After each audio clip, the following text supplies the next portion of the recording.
before I had my heart attack in 2002, I thought I was pretty healthy. Actually, I was pretty much in denial, is what I was. I was a smoker. I didn't eat healthy. I was on and off the exercise wagon, more off than on. And you know, I've come to learn over the years that all of these things that I was doing wrong and contributing to my demise. The day that I had my heart attack in 2002, it was right before my air shift, and I was going on to do the news, and I was having chest pain in the morning. And didn't want to go to the doctor. I thought it was stress. I went to bed that night, and my chest woke me up at about 11 o'clock that night. Pain that I had never felt before. It was like an elephant sitting on my chest.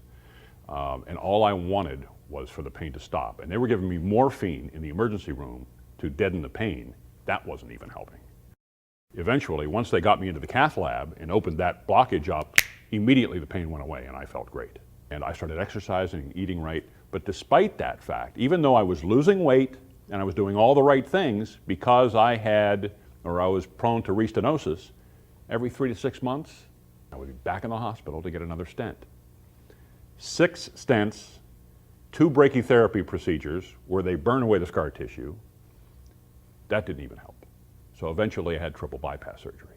I remember laying in the hospital after the heart attack thinking, how did this happen? And so, being the curious guy that I am, and being a journalist, I'm asking lots of questions. I wanted to find out why this happened to me. Fortunately, the American Heart Association was there. And they gave me a binder full of information. And I asked lots of questions, and they gave me lots of answers. And I figured, look, I was doing nothing right. I better start doing some things right. And so I took their advice and their counsel to heart. And I got well pretty quick, with the exception of the restenosis. Folks thinking, I don't have time to exercise and I don't want to go through all of that. All I have ever done since my heart attack is walk. That's all I've ever done. And I lost 50 plus pounds. And I've managed to keep most of that weight off simply by eating right, low fat, high fiber, and exercising. My strength comes from my faith. And I recognized that God was sending me a message. And I got the message. And I know He is with me every day, every minute. And I call on Him a lot to stay strong. And He also gives me the wisdom to exercise every day. But this is an ongoing life struggle. It's not like you have a heart attack, you have triple bypass surgery, and you're well.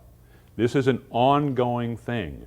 Whatever you do, if you can prevent yourself from developing heart disease, do it. Because once you have it, it is a lifelong struggle. And I wouldn't wish it on anybody.